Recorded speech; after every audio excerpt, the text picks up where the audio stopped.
Hey guys, I'm Charles Neal.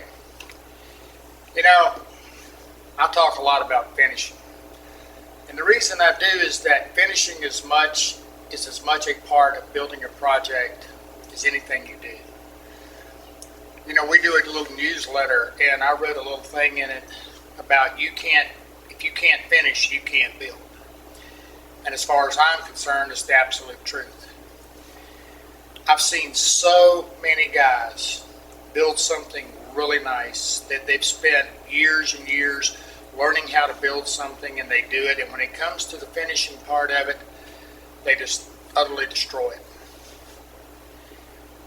I'm going to say this again. There's so many products out there and so much misconception and so much mislabeling of products that it's not good. What I'm trying to do, and as many of you know who are waiting on it to come out, and many of you who have read about it in our newsletter and whatever, we're working on a finishing DVD. And we're still working on it because we keep condensing it down. Because back in my little finish room back there, I'll probably I don't know of anybody I've missed. I've got stuff, and over the years I've used probably everything out there. And I'm going to tell you up front, I don't finish the same today I did 25 years ago. Products have changed, new companies have come about, chemistry, technology, all of those things. And there's some really, really good products out there. There's some really bad products out there. You know, the misconception that you smear it on and it's going to come out beautiful is just totally wrong. It's just wrong. And we're just trying to clear it up a little bit. But finishing is a very complex subject.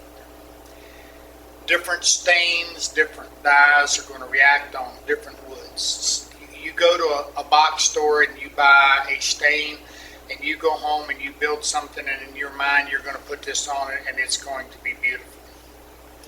It doesn't happen that way. Number one, you know, you're looking at a color sample that's on a piece of paper, or you're looking at a little teeny piece of wood that they've got hanging in there, and it's no indication of what you're going to get.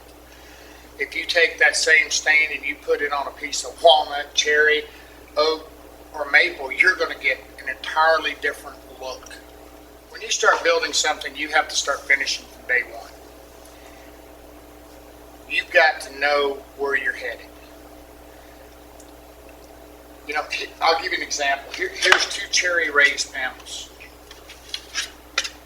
This one is full of sapwood. This one's a one board, nice, even grain. Oh, wait a minute. That's not one board. That's actually three. But it's glued up and the grain is matched and it looks like one. This is going to be a lot easier to finish than this. This is going to create an issue. Now, common sense says you're going to avoid this if you can. But if you're out here buying unfinished furniture, you're going to get this. You know, if you're doing a raised panel, you need to finish around the outer perimeter of it before it goes in the door. And I always take a little something and I seal the end of my raised panel. In case you don't know, obviously wood expands and contracts and it absorbs moisture and releases moisture. And the majority of it is released through the end grain. Well, this is end grain. It's going to finish different than a flat grain. And it's going to be different on every piece of wood. So you've got to learn what you're doing. You need to put as much effort into learning the basics of finishing as you do learning the basics of woodworking. You know, once you learn how to cut a dovetail, whether you do it by hand or whether you do it with a jig, you now understand the premise of a dovetail. Once you learn how to do a mortise and tenon, you now understand the premise of a mortise and tenon. If you use a biscuit joiner, you understand biscuits. Biscuits are another form of a mortise and tenon. These are the things, the same thing applies to finishes, okay? If you're going to use a water base Do you mix a water base with a petroleum base? If so, how do you do it?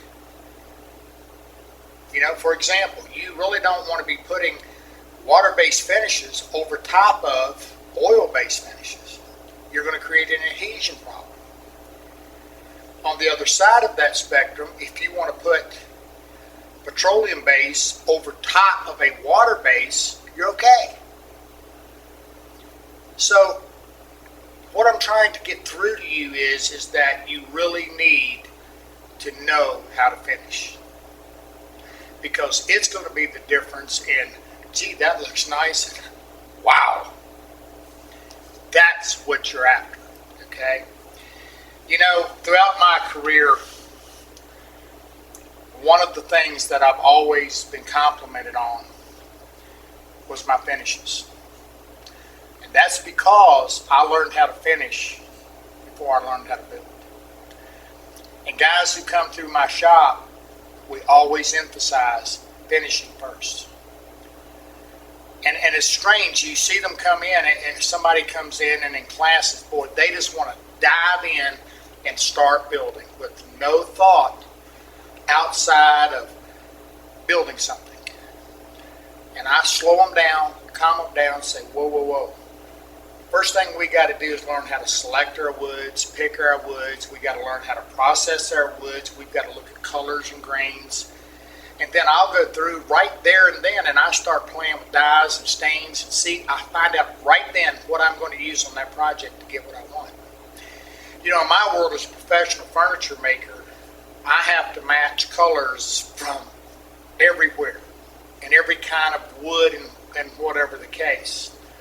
And sometimes that's a little bit impossible. You get a guy that wants a table made out of cherry, and then they want to send you a color sample, and it looks like white pickled oats. You might have a little bit of an issue.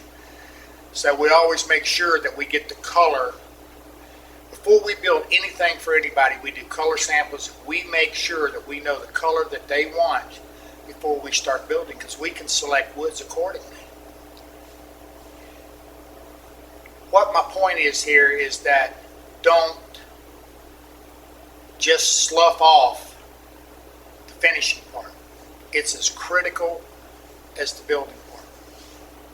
It's what's going to give you the protection, the durability, and it's what's going to bring out the beauty of what you did. I've often said this, and I'm going to close with this, okay? A good finisher can make a bad woodworker look fantastic. But a bad finisher can ruin a masterpiece. I'm Charles Neal. We're going to start putting up some more stuff on YouTube about finishing. We can't do it all, but we'll help where we can.